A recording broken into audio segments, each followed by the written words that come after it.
Hi there, my name is Keith Richards, and I'm Portfolio Manager, Value Trend Wealth Management, World Source Securities. And today we're going to carry on with a theme that I have been blogging about and covering in a few of my videos, and that is the potential problem with market breadth. Market breadth really is an indication of how much participation there is in the movement of the stock market. So we'll get right into it. I want to take a look at the S&P 500. Last video when we covered breadth, we looked at the Dow Jones Industrial Average and compared it to the transports, and that's known as a Dow theory divergence when the two don't agree. And I'm going to look at the S&P 500 this time. So on the chart here, you can see the S&P 500, which made a new high about 2 weeks ago as of the making of this video. So it was around, I think it was May 22nd or somewhere near that. The S&P made a new high. It made headlines in the newspapers. And this, new highs are a good thing as far as technical analysis is concerned. But I want to look at some of the subsectors within that index. And there are kind of, beyond the transports that we covered in the Dow theory last video, there are 9 sectors that people might want to pay attention to. There's lots of sectors that make up the market, of course, and we're going to look at 9 of the bigger ones. Just to give us an idea of where most of the money is moving or what's happening with most of the money. So I'm going to resort to SPDR ETFs because they have sector ETFs that are actually pretty good indicators of the various sectors they follow. So I'm going to start with 2 of the sectors that did agree with the new highs on the S&P 500, and one of which is the financials. So XLF is the SPDR. So you can see it made a new high in that week, the third week of May. Barely took out the high of December 14, but it did. So we're going to call that a confirmation of breadth. Now we'll take a look at XLK, which is the technology ETF run by SPDRs.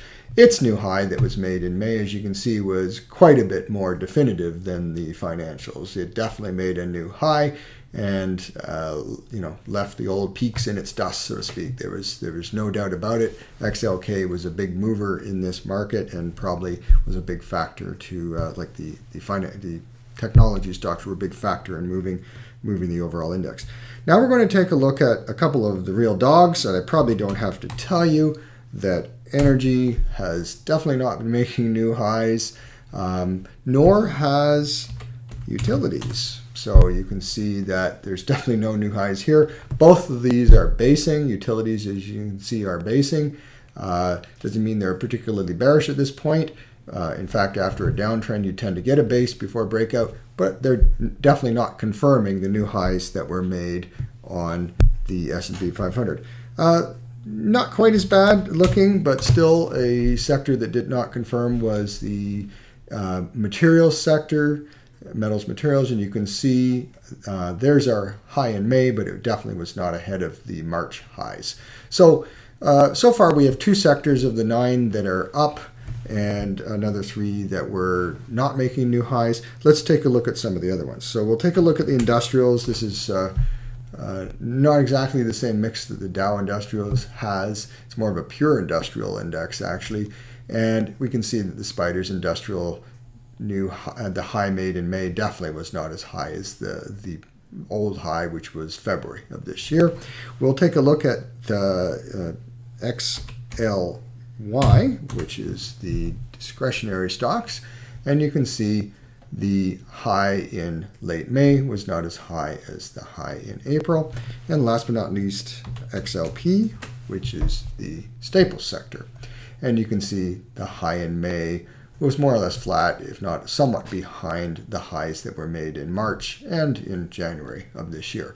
So there we have it. We have 9 sectors, 2 of which did participate in the new high from May 22nd. The rest were either neutral or nowhere near the new highs. And that tells me that there is probably a breadth problem on the market. There is a little bit less participation in the new highs than I personally would like to see. I'd like to point out that none of these sectors shows characteristics of a bubble. So if one is looking for a crash right now, you're probably going to be holding your breath, waiting a very long time before that happens. However, a normal healthy correction anywhere from 10 to 20%, give or take, is probably very overdue, and given a picture of the breadth of late, I would suggest it's going to happen sooner rather than later. Thank you for watching, and we'll be back next week.